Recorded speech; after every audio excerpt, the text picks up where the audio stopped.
You may have heard about the Quran's idea of paradise being 72 virgins, and I promise I will come back to those virgins. But in fact, here in the Northwest, we're living very close to the real Quranic idea of paradise, defined 36 times as gardens watered by running streams. Since I live in a houseboat on the running stream of Lake Union, this makes perfect sense to me. But the thing is, how come it's news to most people? I know many well-intentioned non-Muslims who've begun reading the Quran but given up, disconcerted by its otherness. The historian Thomas Carlyle considered Muhammad one of the world's greatest heroes, yet even he called the Quran as toilsome reading as I ever undertook, a wearisome, confused jumble. Part of the problem, I think, is that we imagine that the Quran can be read as we usually read a book, as though we can curl up with it on this rainy afternoon with a bowl of popcorn within reach, as though God, and the Quran is entirely in the voice of God speaking to Muhammad, were just another author on the bestseller list. Yet the fact that so few people do actually read the Quran is precisely why it's so easy to quote. That is, to misquote.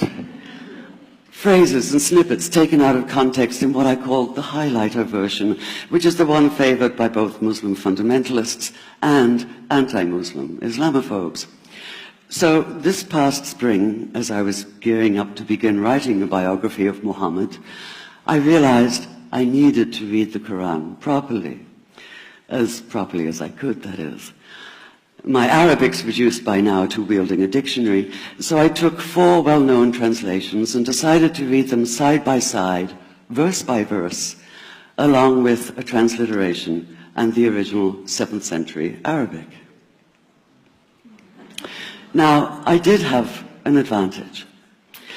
My last book was about the story behind the Shia-Sunni split, and for that I'd worked closely with the earliest Islamic histories, so I knew the events to which the Quran constantly refers, its frame of reference. I knew enough, that is, to know that I'd be a tourist in the Quran, an informed one, an experienced one even, but still an outsider, an agnostic Jew reading someone else's holy book. So I read slowly. I'd set aside 3 weeks for this project, and that, I think, is what is meant by hubris, because it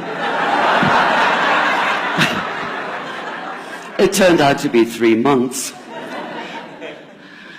I did resist the temptation to skip to the back where the shorter and more clearly mystical chapters are, but every time I thought I was beginning to get a handle on the Quran, that feeling of, I get it now, it'd slip away overnight, and I'd come back in the morning wondering if I wasn't lost in a strange land. And yet the terrain was very familiar. The Quran declares that it comes to renew the message of the Torah and the Gospels, so 1/3 of it reprises the stories of biblical figures like Abraham, Moses, Joseph, Mary, Jesus. The presence of camels, mountains, desert wells and springs took me back to the year I spent wandering the Sinai desert. And then there was the language, the rhythmic cadence of it, reminding me of evenings spent listening to Bedouin elders recite hours-long narrative poems entirely from memory. And I began to grasp why it's said that the Quran is really the Quran, only in Arabic. Take the Fatiha, the 7-verse opening chapter that is the Lord's Prayer and the Shema Israel of Islam combined. It's just 29 words in Arabic, but anywhere from 65 to 72 in translation. And yet the more you add, the more seems to go missing. The Arabic has an incantatory, almost hypnotic quality that begs to be heard rather than read, felt more than analyzed. It wants to be chanted out loud, to sound its music in the ear and on the tongue. So the Quran in English is a kind of shadow of itself, or as Arthur Arbery called his version, an interpretation. But all is not lost in translation. As the Quran promises, patience is rewarded, and there are many surprises. A degree of environmental awareness, for instance, and of humans as mere stewards of God's creation, unmatched in the Bible. And where the Bible is addressed exclusively to men, using the second and third person masculine, the Quran includes women, talking, for instance, of believing men and believing women, honorable men and honorable women. Or take the infamous verse about killing the unbelievers. Yes, it does say that, but in a very specific context. The anticipated conquest of the sanctuary city of Mecca, where fighting was usually forbidden. And the permission comes hedged about with qualifiers. Not you must kill unbelievers in Mecca, but you are allowed to, but only after a grace period is over. And only if there's no other pact in place. And only if they try to stop you getting to the Kaaba. And only if they attack you first. And even then, God is merciful, forgiveness is supreme, and so, essentially, better if you don't. This was perhaps the biggest surprise. How flexible the Quran is, at least in minds that are not fundamentally inflexible. Some of these verses are definite in meaning, it says, and others are ambiguous. The perverse at heart will seek out the ambiguities, trying to create discord by pinning down meanings of their own. Only God knows the true meaning. The phrase, God is subtle, appears again and again.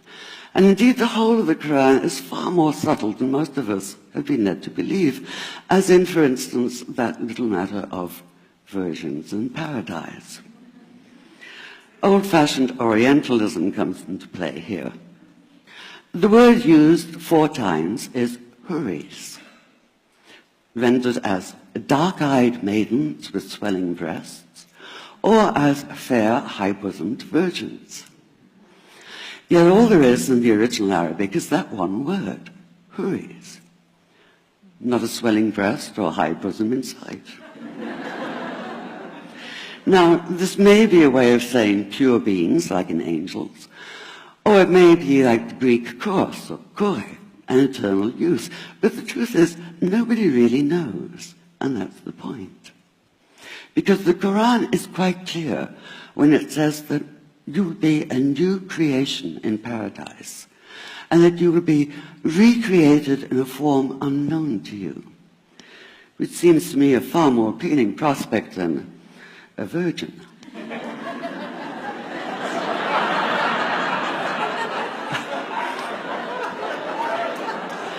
And that number 72 never appears. There are no 72 virgins in the Quran. That idea only came into being 300 years later, and most Islamic scholars see it as the equivalent of people with wings sitting on clouds and strumming harps. Paradise is quite the opposite. It's not virginity, it's fecundity, it's plenty, it's gardens watered by running streams.